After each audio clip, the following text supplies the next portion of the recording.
Let me just start off by saying that I really love offensive humor. Filthy Frank was my favorite YouTuber growing up, and I feel that he really did make me the man I am today. And I know dark humor has fallen from grace in the past couple years, and not a lot of people are good at it, but I believe that if you're clever about what you say, and you widen your variety, then offensive humor can be something that brings people together, and give us the chance to laugh about everything equally.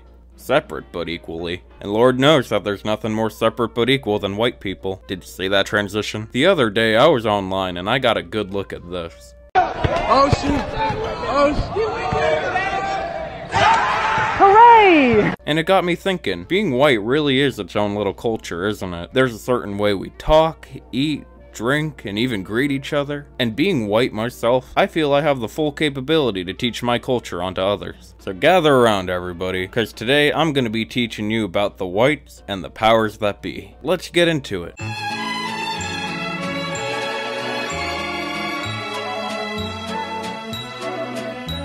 If you're looking to becoming white, then appearance would probably have to be your first priority. Yeah, baby powder on the face would get you pretty far, but nowhere near as far as a frat boy. Because let's face it, frat boys, there's something else. I don't know about any of you, but there's this really weird feeling of unease I get whenever I watch a white woman doing something cringe. You know, like screaming about their politics or what astrology sign they fit into. It's a feeling I only ever get from guys when they're a frat boy. Like, I really don't know what goes through their heads. Like, are they just gonna show these pictures to their kids one day and tell them that this was cool? That this is what cool people looked like in the 2020s? But I guess I should be teaching you how to look like one. So I'll be quick. Wear a bright button-up shirt, bright cargo pants, a Gucci belt. Everything you buy will come from Vineyard Vines, and 9 out of 10 allegations made against you are true.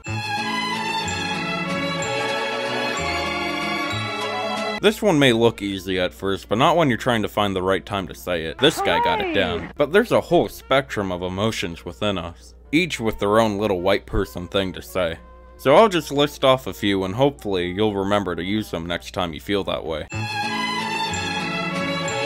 When you're happy, you say, golly gee. When you're confused, you say, I'm in a pickle here. When you're angry, you say, no more Mr. Nice Guy. When you're angry at someone, say, I have a bone to pick with you. When you're scared, say, uh-oh, SpaghettiOs. When you make a mistake, go, oopsie daisy. When you're sad, tell people that there's a rain cloud above your head. When you're concerned, say, I have a bad feeling about this. When you're surprised, go, great heavens. And finally, when you snore at night, take a deep breath in. And finish that with a me before repeating. And I think that's a basic enough introduction to white people vocabulary. Of course, in more advanced classes, I'd be teaching you actions, like how you need to flush a toilet every time you fart, or avoid eating any food hotter than mayo, but that can wait. Right now, we need to cover the side notes.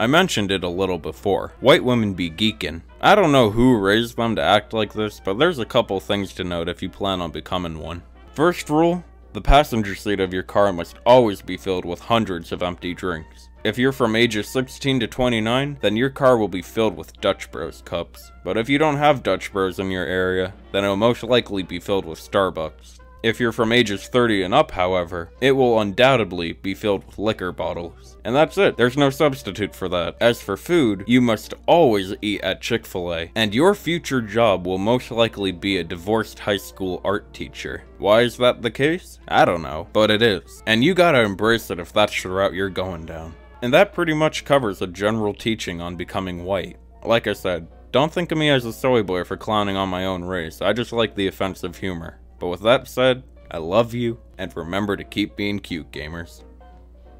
Before you leave anywhere, say, time to skedaddle. Before diving into a pool, shout, Geronimo! Next time you see your enemies, go, well, well, well. Never take a group photo without asking to take a silly one. Rudely say, you're welcome, when you open the door for someone and they don't say thank you. Before you eat something, shout, let's dig in. When asking for anything, always finish it off with, pretty please with a cherry on top.